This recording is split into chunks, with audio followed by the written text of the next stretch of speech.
Thank you, Joan. First of all, I'd like to thank the audience for being here listening to us around a very difficult day with sleeping with the heat, so I'm really, really thankful that you're spending your time to listen to what we have to say. As you probably mentioned earlier, I've been in the shipping industry my entire life. I don't think the shipping industry has ever been anything else but controversial in any event. What worries me now, and in fact the only way I can respond right now, is that I'll quote somebody who's a very good friend, a philosopher actually for that matter, who mentioned to me.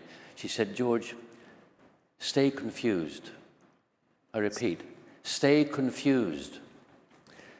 The issue is that, again, let's say with the issue with the Panama Canal, with Trump's apprehension or difficulties or worry or whatever, we've got one basic problem, which is the fundamental problem, which I think is the basic issue which we have to worry about.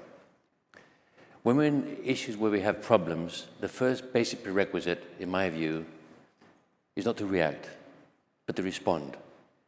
I repeat, not to react, but to respond. Now, the tariffs, nothing new. We've had the tariffs hundreds of years ago with the opium trade, with the British Empire and the Chinese. We had the similar scenarios. But the point is here, what we have here is we have a controversial situation with many things happening concurrently. I mean, okay, you have the president coming out saying, I'm worried about the Chinese because they're controlling Cristobal on one side of the canal and Panama and Balboa on the other.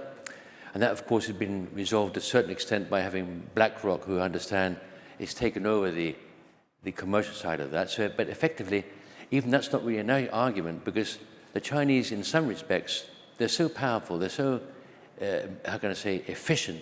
They're in every single industry. The Panama Canal is no different. The Panama Canal, as you all know, was built between 1904 and 1914. It took 10 years to build.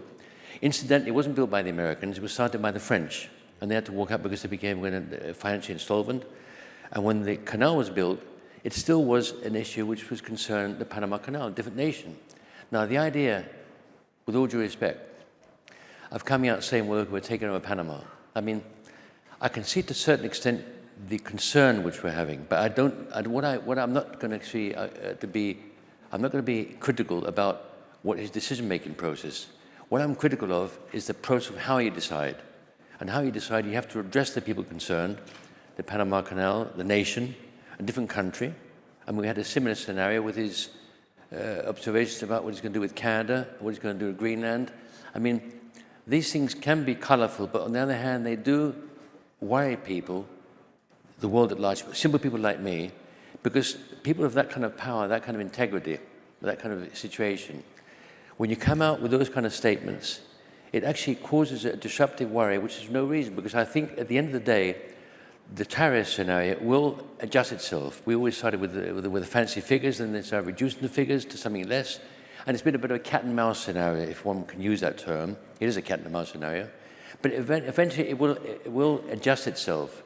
But in the meantime, I think it's totally unfair to have so many people put under stress, undue stress, unnecessary stress. I mean, there've also been talks, from what I gather, of even having some kind of hostility. It could be a war or whatever. Now, why bring into the equation factors or situations which should not occur? What about being a bit more coordinated about it?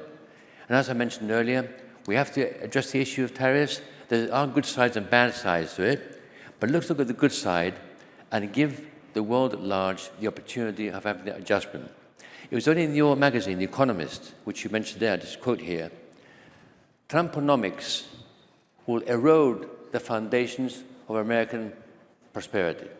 That's quoted by The Economist. I just saw it in your magazine today. So why have this concern? Why, when we can be more peaceful about it, to actually resolve the issue in the long term? Thank you.